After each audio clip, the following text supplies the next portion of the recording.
हम विनोद कुमार सिंह, हम हर मुखिया हम नहीं रहे हैं। हम अभी तक जो जितने भी चुनाव हुआ है यहाँ पर मुखिया का, हमारे परिवार का लोग ही, हमारे चाचा या हमारे परिवार के लोग ही मुखिया रह चुके हैं। हमारे परिवार में समिति के सदस्य हैं, मुखिया हैं, जिला परिषद भी हम ही जिताते हराते हैं।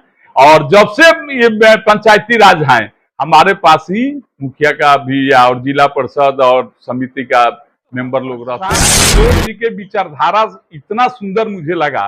वो चाह रहे हैं कि बिहार में शिक्षा की सबसे आवश्यकता है, हर घर में लोग, हमने को उम्मीदवार बना दिए तो जितने भी प्रशांत किशोर जी के टीम के लोग हैं हमको मदद करेंगे और हम ही चुनाव जीत के आ रहे हैं। प्रशांत किशोर जी में पार्टी छोड़ के राजद भी छोड़ के आ रहे हैं लोग, भाजपा के भी छोड़ के आ रहे हैं लोग, अच्छे अच्छे लोग आ रहे हैं।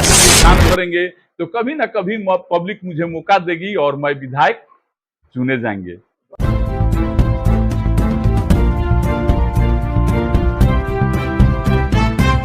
मेरे साथ में हैं पूर्वी तिलवा पंचायत के मुखिया, जो लगातार 3 टर्म से यहाँ से मुखिया हैं और जन सुराज के काफी सक्रिय लीडर हैं और पार्टी में जिला के उपाध्यक्ष है, लगातार दूसरी बार जिला के उपाध्यक्ष है और यहाँ पर कई शिक्षण संस्थानों का उन्होंने स्थापना किया और कई सामाजिक कार्य में लिप्त रहे हैं, सामाजिक कार्यों में बड़ी रुचि रही है। आइए हम बात करते हैं विनोद कुमार सिंह, आखिर यहाँ जन सुराज में क्या उनको अच्छा लगा कि जन सुराज में आए। आपका स्वागत है हमारे चैनल में। देखिए, मेरा परिवार और मैं पूरे आजीवन हम लोग भारतीय जनता पार्टी से जुड़े हुए थे, लेकिन जब प्रशांत किशोर जी का पदयात्रा शुरू हुआ और पदयात्रा हमारे पंचायत में उनका पड़ाव गिरा, जब हमारे पंचायत में गिरा तो मुझे कहा गया कि चल के प्रशांत किशोर जी से थोड़ा सा मिलिए। जब मैं उनसे मिला तो उनका विचार इतना सुंदर मुझे लगा कि हर पार्टी से अलग इनका विचार है। बिहार के विकास के लिए ये बहुत ज्यादा सोच रहे हैं, विकास धरातल पर करना चाह रहे हैं, जो पार्टी विकास आज तक नहीं कर पाया है। भारतीय जनता पार्टी का शासन रहा है, जदयू का रहा है, राजद का रहा है, लेकिन इन लोगों के द्वारा जो मूल रूप से विकास होना चाहिए सही ढंग से, वो बिहार का विकास नहीं हो पाया है। जब इन्होंने अपना विचार रखा कि मैं बिहार के लिए ये करना चाह रहे हैं, वो बोले कि इस हमारे जो पार्टी बनेगा पदयात्रा के बाद, वो उसमें सही लोग रहेंगे, सही सोच के में लोग रहेंगे, सही लोग, सही सोच और सामूहिक प्रयास से बिहार का विकास करूंगा। सर, जनता का सेवा लगातार जो है बीजेपी के पार्टी के तरफ से आप रह कर रहे थे, लेकिन प्रशांत किशोर जी का क्या ऐसा काम जो अच्छा लगा, क्या उनका ऐसा बात जो अच्छा लगा कि आप उतना दिन से मेहनत करते हुए प्रशांत किशोर के विचारधारा पर आप खुद पड़े?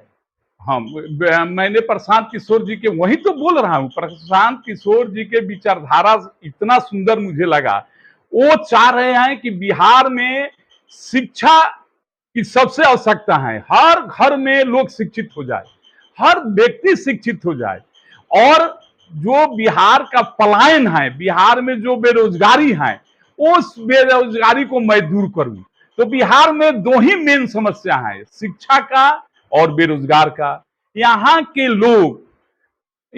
लोग विदेश में जाते हैं रोजगार करने के लिए, बिहार से बाहर अदर स्टेट में जाते हैं रोजगार करने के लिए। यही उनका सोच है कि हम बिहार में क्यों नहीं रोजगार देंगे, बिहार के लोग जब शिक्षित हो जाएंगे, उन लोगों को बिहार में रोजगार मिलने लगेगा तो लोग पलायन नहीं करेंगे।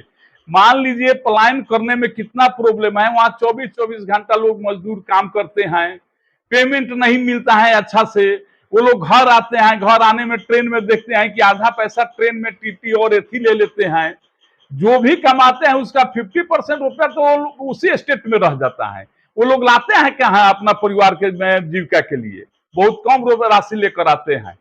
और उनका जो विचार है कि नहीं हम बिहार में रोजगार देंगे, बिहार के लोग को शिक्षित बनाएंगे, इसी से मैं उनके विचार से मैं थी हुए और हमको उनका विचार बहुत सुंदर लगा, इसलिए मैं जन सुराज का अपना सदस्यता अपना ग्रहण किए। आपको क्या लगता है सर कि पूरे बिहार में प्रशांत किशोर जी पार्टी गठन करने के बाद पूरे बिहार में 243 सीट पर चुनाव लड़कर अपना सरकार बनाएंगे? हाँ, प्रशांत किशोर जी का जो मिशन चल रहा है, प्रत्येक पंचायत में 3-3 क्लब का गठन किए हुए हैं। 3-3 क्लब उनका काम कर रहा है।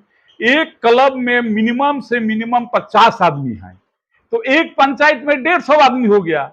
तो जब 150 किसी भी पंचायत में कार्यकर्ता अपना स्थायी हो गया, तो जोड़िए कि कितना हो गया। तो एक अगर कार्यकर्ता 5 आदमी को जोड़ेंगे तो हमारे 150 कार्यकर्ता हैं, तो हम क्यों नहीं आगे बढ़ेंगे। उनका जो मिशन है, काम करने का जो तरीका है, बहुत सुंदर है। प्रशांत किशोर जी पूरे बिहार में 243 सीट पर चुनाव लड़ेंगे, और कोई भी पार्टी, चाहे राजद हो या भाजपा हो, प्रशांत किशोर जी के ही दल के प्रत्याशी से लड़ेंगे। प्रशांत किशोर जी नहीं लड़ेंगे, प्रशांत किशोर जी के दल के जो प्रत्याशी खड़ा होगा उनसे ये लोग लड़ेंगे। सर, आप जो है चुनाव लड़ने के लिए आए हैं या संगठन को मजबूत करने के लिए आए हैं? पहले तो हम लोग संगठन से, उनके विचार से जुड़े हुए हैं। अभी तो हम लोग संगठन को मजबूत बनाएंगे। आज संगठन को मजबूत बनाने के बाद 2 अक्टूबर को पार्टी की घोषणा होगी, और 5 करोड़ उनका लक्ष्य है कि सदस्य हम बनाएंगे, और उसके बाद अपना पार्टी का घोषणा करेंगे। जब पार्टी का उनका घोषणा हो जाएगा, तो उनके द्वारा उनका जो कमेटी है वो क्षेत्र में भ्रमण करेंगे, और कौन सा अच्छा प्रत्याशी है उनका चयन करेंगे। किस प्रत्याशी के पकड़ है उस क्षेत्र में, कौन सा प्रत्याशी अच्छा चरित्रवान है, अच्छा काम करने वाला है, उनको अपना उम्मीदवार बनाएंगे। तो जिनको वो उम्मीदवार बनाएंगे, उनके हम लोग साथ रहकर अपना मदद करेंगे। अगर हमने को उम्मीदवार बना दिए, तो जितने भी प्रशांत किशोर जी के टीम के लोग हैं हमको मदद करेंगे, और हम ही चुनाव जीत जाएंगे। ये तो संगठन के ऊपर है। संगठन जिसको चाहेगी उसी को उम्मीदवार बनाएगी, और जिसको भी बनाएगी वो चुनाव निश्चित रूप से जीतेंगे। प्रशांत किशोर जी का पार्टी निश्चित रूप से जीतेंगे। ऐसा नहीं सर, लगता आप कि कह रहे हैं कि हर एक बात पर आप कह रहे हैं कि प्रशांत किशोर की जो पार्टी होगी वो 243 सीट पर जीत रहेगी, लेकिन आरजेडी जो है इतना पुराना पार्टी है, महागठबंधन है, एक तरफ एनडीए है, तो इससे आपको नहीं लगता है कि मुकाबला जो होने वाला है कहीं ना कहीं जो है त्रिकोणीय मुकाबला होने वाला है? नहीं, देखिए, प्रशांत किशोर जी इसके पूर्व भी चुनाव लड़ सकते थे, लेकिन क्यों नहीं लड़े। एमपी में उनको कोई मतलब नहीं रहा चुनाव से। जब तक वो सोच रहे हैं कि मेरा जब तक संगठन मजबूत नहीं हो जाएगा, मेरा सदस्य ज्यादा नहीं हो जाएगा, मेरा जो विचार है घर घर हर व्यक्ति के पास नहीं पहुंचेगा, जब तक ले मैं चुनाव नहीं लड़ूंगा। और उनका जो विचार है, जो उनका सिद्धांत है, घर हर व्यक्ति के पास पहुंच चुका है। और जब पहुंच चुका है तो निश्चित रूप से उनका कैंडिडेट जीतेंगे। और कोई भी कैंडिडेट, चाहे राजद का हो चाहे भाजपा का हो, मैं बार बार कह रहा हूं, उन्हीं के कैंडिडेट से लड़ेंगे। वो उनका कैंडिडेट किसी से नहीं लड़ेंगे। प्रशांत किशोर जी को कैंडिडेट को हराने के लिए कोई अपना प्रयास करेंगे। प्रशांत किशोर जी का पार्टी के तरफ से मुख्यमंत्री का चेहरा कौन होगा सर? वो तो संगठन, जब पार्टी अपना जीत जाएगी, उसके बाद संगठन के लोग तो बोले हैं कि मैं मुख्यमंत्री नहीं बनूंगा। प्रशांत किशोर जी बोल रहे हैं कि मैं मुख्यमंत्री नहीं बनूंगा, तो ये तो संगठन और पार्टी के जो जीत के जाएंगे उनके ऊपर है कि कौन बनेगा। प्रशांत किशोर जी का एकदम अपना एथी है कि सामूहिक लोग अपना विचार करेंगे और अपना कैंडिडेट चयन करेंगे और उनको मुख्यमंत्री बनाया जाएगा। सर, विपक्ष कह रही है कि प्रशांत किशोर जी चुनाव लड़ रहे हैं तो कहीं ना कहीं जो है बीजेपी का बी टीम है। ऐसा बात नहीं है। बीजेपी का बी टीम नहीं है और राजद का भी बी टीम नहीं है। प्रशांत किशोर जी बिहार का नंबर 1 ए टीम है। ये लोग कोई कहे कि बी टीम है और ए सी टीम है, वो गलत है। प्रशांत किशोर जी से दोनों दल के लोग घबराए हुए हैं, और दोनों दल के लोग को लग रहा है कि अगला जो चुनाव होगा 2025 में बिहार में, उसमें प्रशांत किशोर जी का सरकार बनने जा रहा है और बनेगा। तब दोनों पार्टी कह रही है कि कार्यकर्ता नहीं मिल पा रहा है, आदमी जो है जो संगठन में नहीं जुड़ पा रहे हैं, तो पार्टी से जबरदस्ती कार्यकर्ता को अपने में मिला नहीं, यहाँ पर तो जितने भी संगठन के लोग हैं उनका प्रचार प्रसार किया जा रहा है, उनका क्या सिद्धांत है, क्या काम करना चाह रहे हैं प्रशांत किशोर जी, के न बिहार को विकास करना चाह रहे हैं, उनके जैसे विचार जाता है उन लोगों के पास, वो लोग पार्टी छोड़ के आ रहे हैं प्रशांत किशोर जी में, पार्टी छोड़ के राजद भी छोड़ के आ रहे हैं लोग, भाजपा के भी छोड़ के आ रहे हैं लोग, अच्छे अच्छे लोग आ रहे हैं पार्टी से। जिस दिन पद यात्रा चालू था उस दिन थोड़ा ऐसा लोग नहीं थे प्रशांत किशोर जी के साथ, लेकिन जब पद यात्रा पूर्ण रूप से अभी चलिए रहा है बिहार में, लेकिन छापरा में जैसे पद यात्रा पूर्ण हुआ और पद यात्रा के मैं 3 दिन उनके साथ थे, पद यात्रा में जब उनका कैंप था, कैंप से लेकर जहां जहां पद यात्रा में गए वहां तक मैं गया था, पद यात्रा में उनके साथ थे।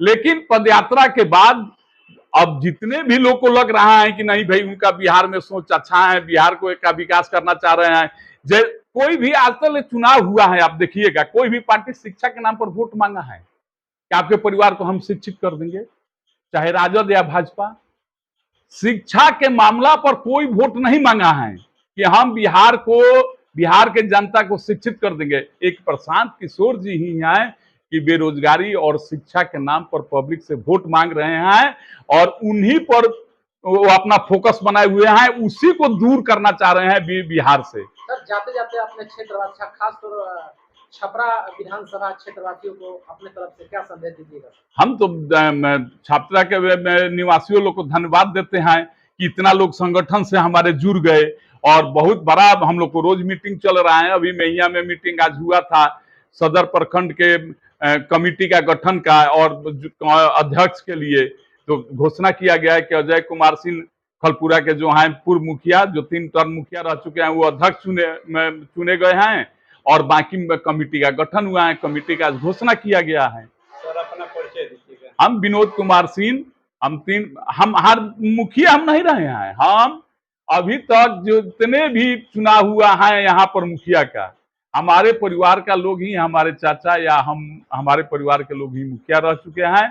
हमारे परिवार में समिति के सदस्य हैं, मुखिया हैं, जिला परिषद भी हम ही जिताते हराते हैं और जब से ये पंचायती राज है हमारे पास ही मुखिया का भी और जिला परिषद और समिति का मेंबर लोग रहते हैं। सारे पद का आप दावा कर रहे हैं तो विधायक का पद आप ही के घर में रहेंगे, आप ही के चेहरा पर लोग विधायक की देखिए, मैं पहले भी चुनाव मुझे जनता चाह रही थी कि आप आइए और चुनाव लड़िए, लेकिन मैं जब तक ले अपने स्तर से मजबूत नहीं हो जाऊंगा, मैं समझता हूं कि चुनाव लड़ने में कितना प्रॉब्लम है, पैसा कितना लगता है, तो जब हम अपने स्ट्रांग रहेंगे तब ना अभी तो हम अपना अभियान चला रहे हैं कि घर घर घूमे, घर घर अपना, हम भी चाहते तो भाटा चला सकते थे, हम भी चाहते तो कोई बिजनेस करते थे, लेकिन हम क्यों एजुकेशन से जुड़े? एजुकेशन से इसीलिए जुड़े कि शिक्षा लाइन से हम जुड़ेंगे, हम दूसरे किसी लाइन में नहीं जा सकते हैं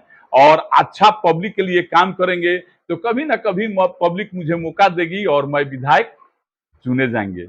बहुत बहुत धन्यवाद सर बात करने के लिए। बहुत बहुत धन्यवाद। हम चैनल वाले आप लोग को बहुत धन्यवाद देते हैं।